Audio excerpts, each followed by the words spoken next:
China-shocked, U.S. Navy destroyer get hypersonic missiles to ward off invasion China.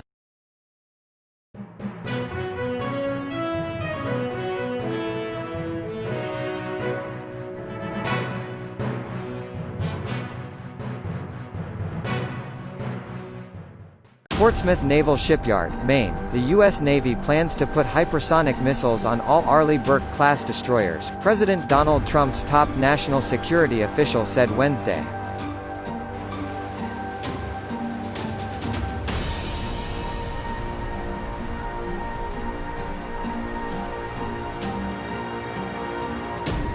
The Navy wants to field hypersonic missiles first on the Virginia-class attack submarine, then on the new Zumwalt-class destroyers, and then finally across the Burkes, National Security Advisor Robert O'Brien told an audience at the Portsmouth Naval Shipyard in Maine.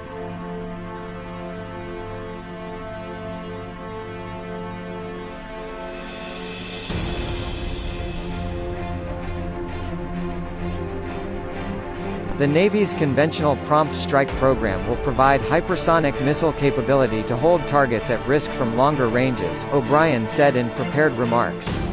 This capability will be deployed first on our newer Virginia-class submarines and the Zumwalt-class destroyers.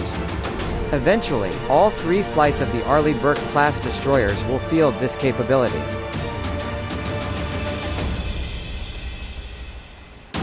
The Navy has discussed backfitting some of the older Burke-class destroyers, but putting them on all 3 flights, including ships dating back to the early 1990s, would be a massive expansion of the capability in the surface fleet.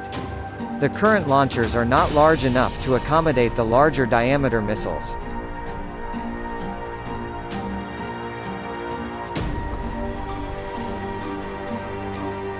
Swapping out the launchers on all the destroyers would be a significant expense and would likely tie up shipyards for years to come. An alternative to backfitting the older destroyers would be waiting for a smaller hypersonic missile to be developed, such as an air-breathing model, as opposed to the boost glide design. How to get more firepower on ships is a crucial push for the Navy as it considers the challenge of keeping China at arm's length in the Asia-Pacific region. Another idea under consideration is to put larger vertical launching system cells on the next-generation surface combatant. Defense news is traveling with O'Brien as he seeks support for a plan, first unveiled by Defense Secretary Mark Esper, that could see the Navy's fleet grow to more than 500 ships. Investment in the future is vital. Lightly and unmanned vessels equipped with artificial intelligence are likely to play a role in the future of our nation's fleet, O'Brien said.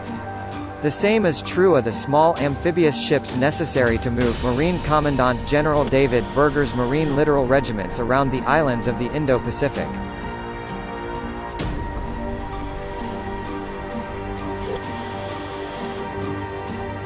During his comments, O'Brien pledged that the push for the Battle Force 2045 plan would be accomplished without eating into readiness, saying, "The pursuit of these new systems, however, cannot be allowed to cause a trough in force structure, whereby the nation endures reduced capability while we wait for future technologies and new ships to come online. Any such plan that trades current capability for future out-year promises is not acceptable to the President."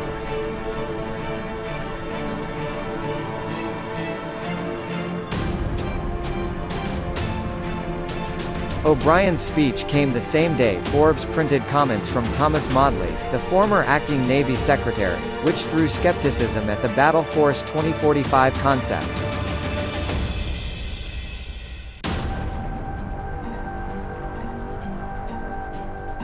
Esper and O'Brien hatched the idea in a private meeting, to discuss Navy strategy and shipbuilding, but no one from the Navy to include me, the CNO, the Commandant, or any senior 3-star involved in developing the shipbuilding plan's budget were invited, claimed Maudley, who resigned in April.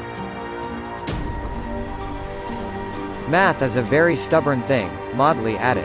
"If you are going to increase the size of the fleet from 275 to 355, or 500, and you aren't going to increase the Navy's top line to pay for it, you've merely created a mathematical challenge for yourself that cannot be solved."